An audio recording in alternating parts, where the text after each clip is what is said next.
Hi Gemini! Kumusta po kayong lahat? So yung Gemini, maraming salamat po sa walang sawang pagsubaybay sa ating pong mga reading.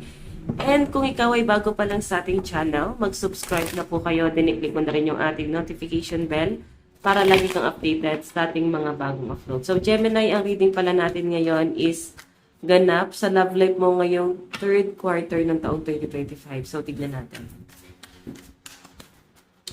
Gemini, Sun, Moon, Rising, and Venus sign. Meron tayong, malakas ang single sa mga Gemini. Pero ang daming nakapila. Madaming nagkakagusto or maraming mag-a-admire sa'yo ngayong third quarter ng taong 2025. So, siguro yung iba sa inyo, Gemini, nagkakaroon ka ng realization. Nakikita mo yung worth mo this third quarter, no? Kasi tignan mo naman, no? Napaka-light ng energy mo, napakagaan ng energy mo. Titignan pa natin. Ang dami nagkakagusto sa inyo, eh. So, may kakaibang oras sa'yo or pwedeng malakas ng sex appeal mo. Tignan pa natin. Gemini, Sun, Moon, Rising, and Venus sign. Meron tayong Three of Cups celebration. So, yung iba sa inyo, guys, siguro masaya ka na kasama yung mga friends. May nakikita ko mabubuong love story. Merong new person na paparating sa inyo ngayong third quarter. Ayan, may communication na magaganap dito, guys. Pwedeng hindi niya sinasadya na maramdaman to, Gemini, pero nahuhulog yung loob niya sa inyo, guys. Pwede itong taon to, guys, mapapadalas yung pag-uusap nyo. Lumalalim na yung nararamdaman niya sa inyo at hindi niya na napipigilan. So, yun yung pinapakita rito. The Lovers and Eight of Wands and celebration. Parang wala pa ako nakakitang panliligaw. So, siguro nagkakagusto sa inyo. Tignan pa natin. Gemini, Sun, Moon, Rising, and Venus sign. Gemini, Sun, Moon, Rising, and Venus sign. Kanina po itong love reading. Meron tayong Page of Pentacles. Parang mas bata sa inyo tong taong to. O pwedeng kababata mo. Yun yung pinapakita rito. Mas bata siya sa inyo and medyo mabagal. Oo, medyo mabagal yung parang diskarte niya sa inyo. Yan, yun yung pinapakita dyan. Tignan pa natin. Or sa madaling sabi, guys, hindi siya makadiskarte sa inyo. Meron tayong Three of Wands. Three of Wands. So, may pagkaantay.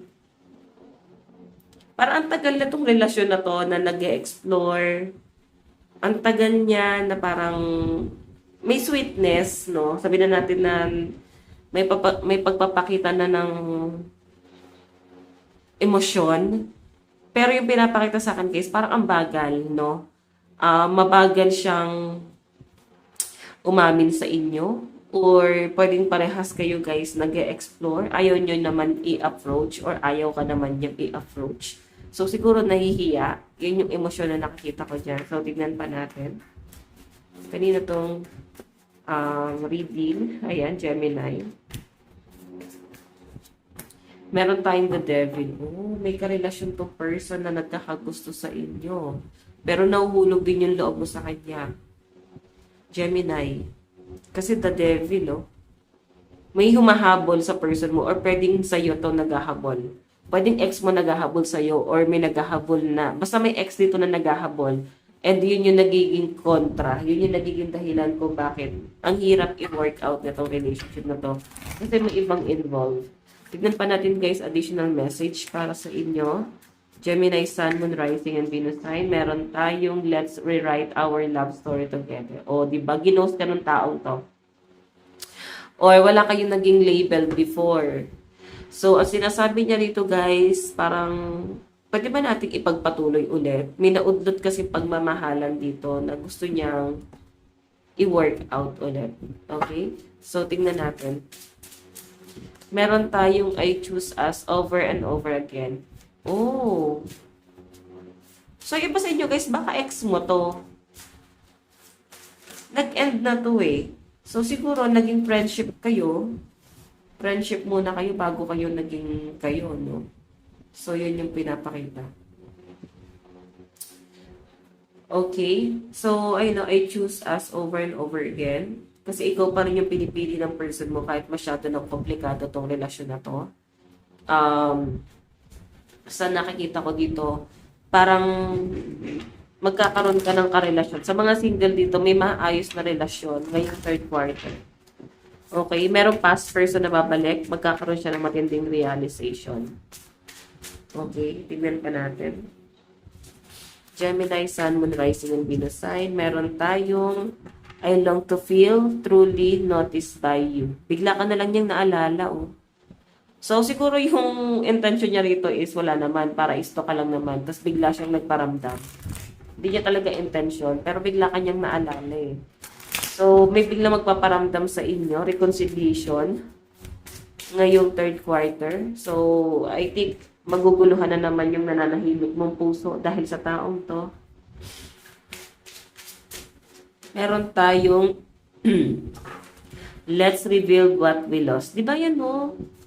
So, patungkol talaga siya lagi sa naudot na pagmamahalan. Ganun yung pinapakita sa akin dito na parang, ayun, nabuuin daw ulit yung kung ano man yung, nawala o hindi nyo na-work out before.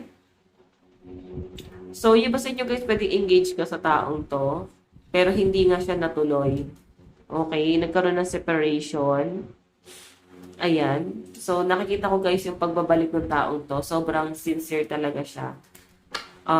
Nakikita ko na this time, napaka-solid itong comeback na to.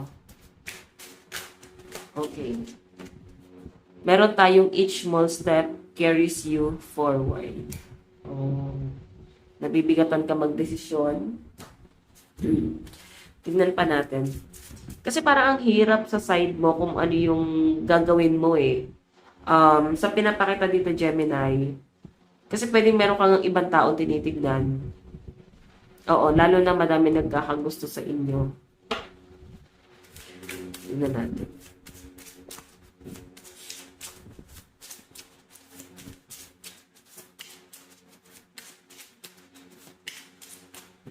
Meron tayong I miss you but I don't have time right now. So, titingnan natin guys yung message ng person mo. Okay, additional message. I miss you but I don't have the time. Ayun, I have time right now. So, namimiss ka niya. Kaya napapastok siya sa inyo. Lalo na siguro guys, ito yung epekto sa kanya ng retrograde. Parang bigla niyang naaalala yung mga past person at isa ka dun sa mga naaalala niya, no? Intention niya lang na i-stalk ka din, parang napa-add talaga siya sa inyo. Tignan pa natin. So, meron tayong our paths will always reunite. Parang hindi sinasadya, parang bigla na lang may nagpapaalala sa kanya tungkol sa'yo. Okay? Pwede sa perfume, sa pangalan, bigla niya na lang nakikita sa kung saan-saan. Meron tayong I want you. So, yun, may reconciliation talaga dito, guys. Magugulat ka na lang sa biglang pagpaparamdam nitong taong to. Okay? So, ayan guys. Ito lang po ang inyong reading. Maraming salamat po. God bless and love you. Bye-bye.